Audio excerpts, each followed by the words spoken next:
So Ilia Topuria is making himself a strong case for being fighter of the year in the UFC right now, and it's very hard to argue it. He took out Max Holloway, one of the greatest fighters to ever compete at featherweight, in one of the most spectacular fashions, and he showed everybody why he not only holds the title of being the best boxer in the UFC right now, but he just might be the best boxer in UFC history. Ilia Topuria is one of the best fighters in the UFC to use smart boxing entries to close distance and walk his opponent down. He's 16-0 with 6 KOs, and a majority of it comes from him being on the front foot, trapping guys up against the fence.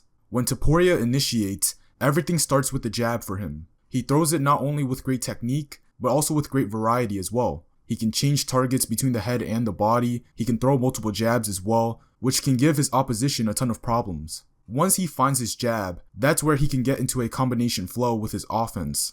Along with that, he uses a ton of aggressive head movement, or what I would call advancing head movement. The idea is to move your head side to side off the center line constantly to not give your opponent a clear target to attack. This then allows you to close distance and find openings in between your opponent's offense.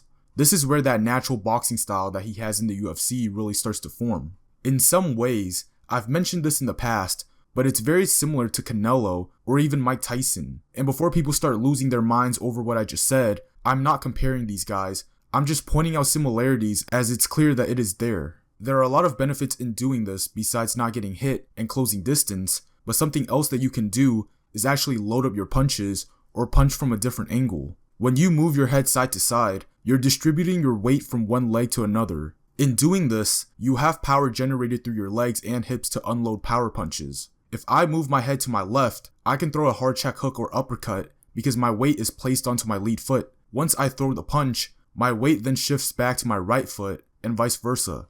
Everything centers around weight transfer.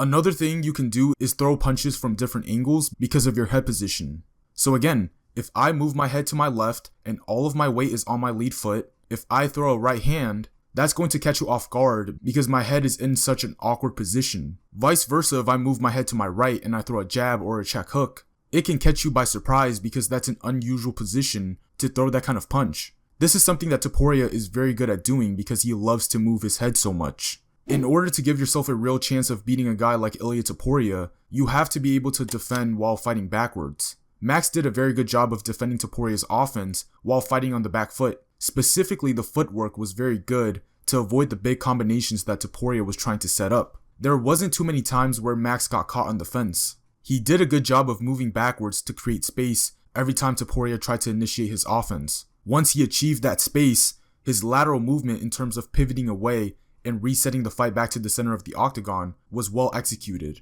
The head movement by Max was something that I thought he utilized very well. Even though it wasn't as flashy as how Topuria used his head movement, he used it perfectly enough to avoid the power punches from Topuria. In times where Max did get caught on the fence, he was able to slip either inside or outside to defend. Something else he did was he would intelligently drop in his stance, lower his chin, and make himself a smaller target. These are very good tactics for Max, considering that Topuria loves to throw power punches over the top. You'll see a ton of exchanges where Max would slip or drop under Topuria's power punch, which was typically the right hand, and then he would roll out and away from the follow-up punch, which was typically the left hook. Using the long guard was something that also helped Max a ton, where he was able to tuck his chin and hide within his frames and shoulders.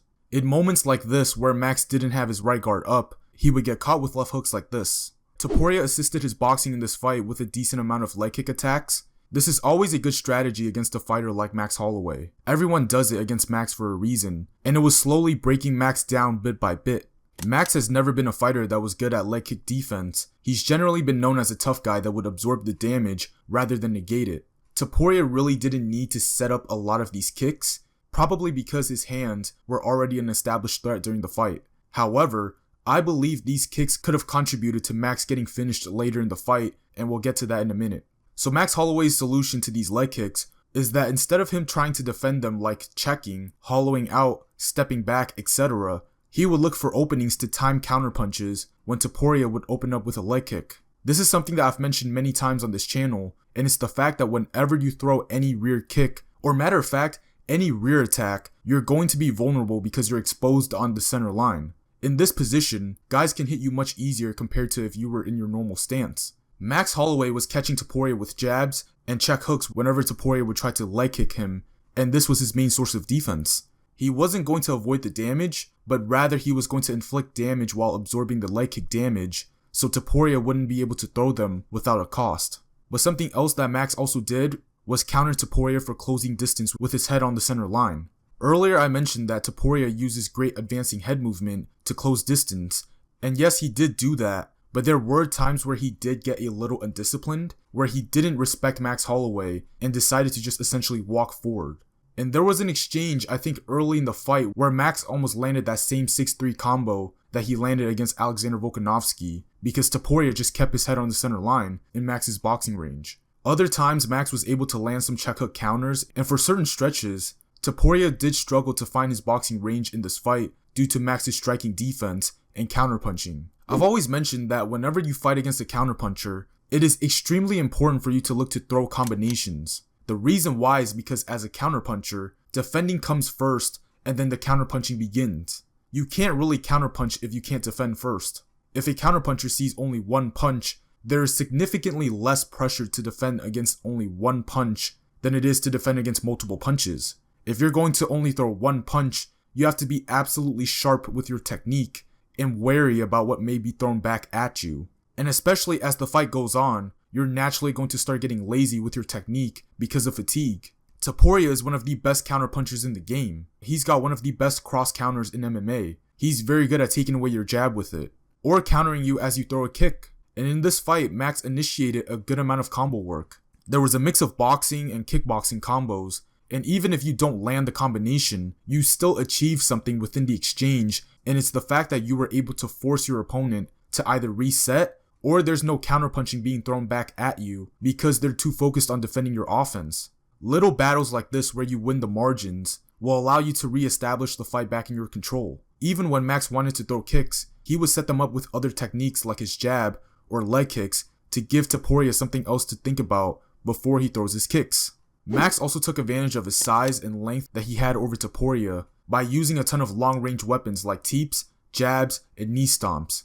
These are all good ideas. Teeps are great because it can be a great tool to discourage a boxing heavy style because it can really give them issues to close distance. The only way you can get around it as a boxer is if you're one step ahead and you're able to jam up the teep to throw the punch first.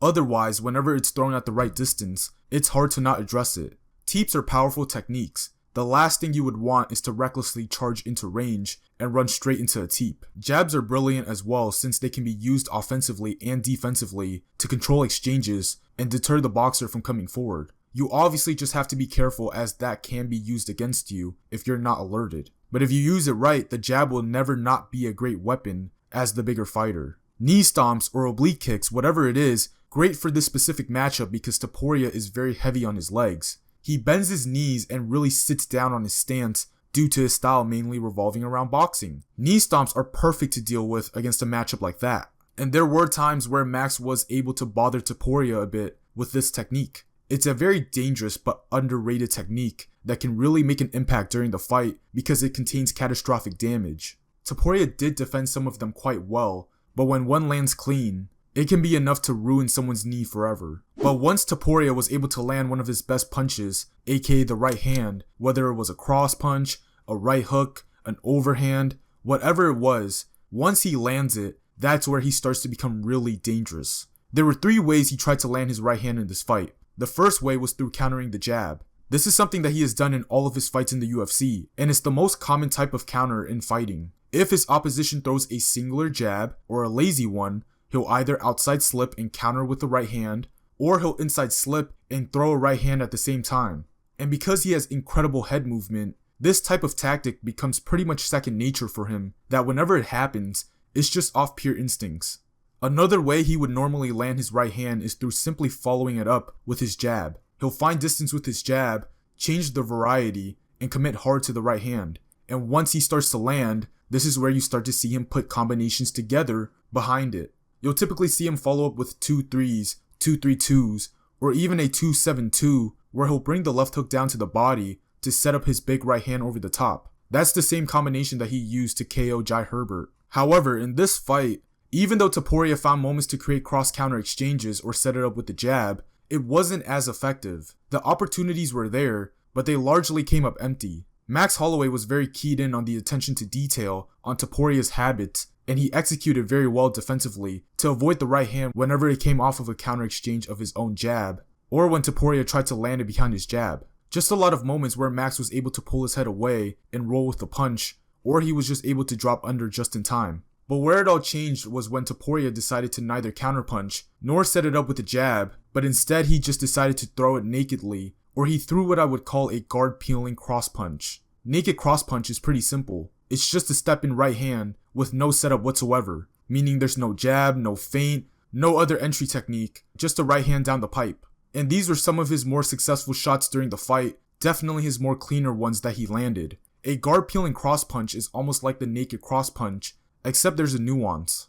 Do you guys remember the KO that Kamaru Usman had over Jorge Masvidal, where he closed the distance by pulling down Masvidal's right guard? That's the same thing that Ilia Topuria did against Max Holloway that worked very well.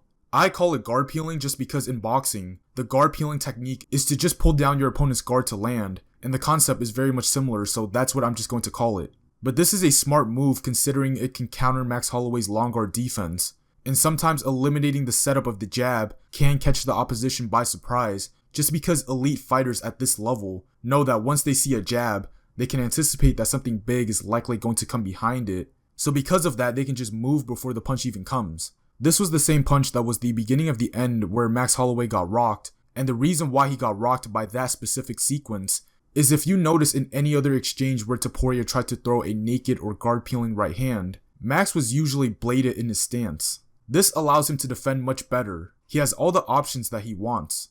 He can long guard, drop down, move his head side to side, parry, and he can essentially defend accordingly in this position.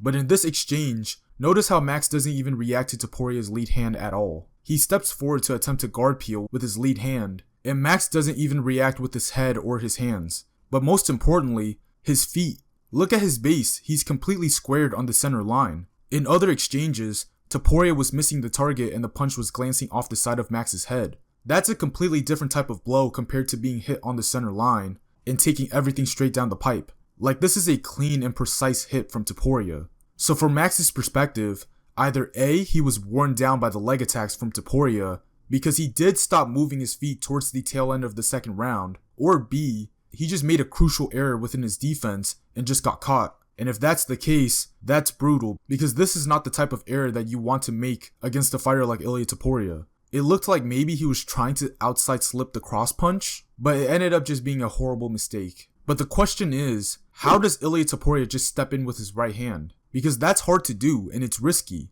If the distance is off by inches, depending on your matchup, that's a dangerous mistake to make. But the reason why I think Topuria was able to do this without encountering any kind of consequences during the fight is because of his ability to find his boxing distance through head movement. But wait, didn't we already cover his head movement? Yes, we did, but that's just only one type of head movement that he uses, which is advancing into range. There were moments during this fight where Topuria was straight up moving his head side to side and bobbing and weaving without moving his feet. He was standing in front of Max and moved his head all over the place without moving an inch with his feet.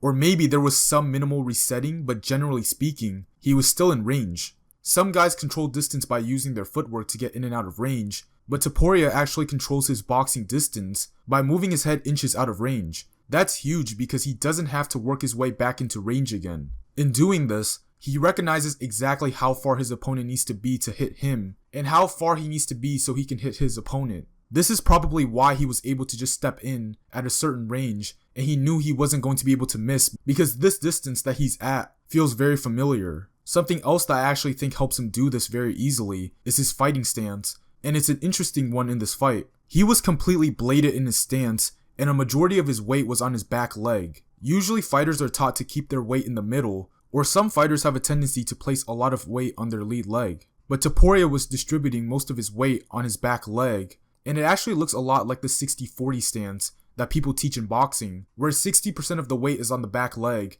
and 40% is on the front leg. The purpose is to teach proper weight transfer and balance when you're fighting, and if you watched Ilia Topuria in this fight, very rarely will you see him not executing proper weight transfer or being on balance whenever he's punching. All in all, Ilia Topuria has displayed not only some of the best combat techniques in MMA, but also the best boxing skill set in UFC history.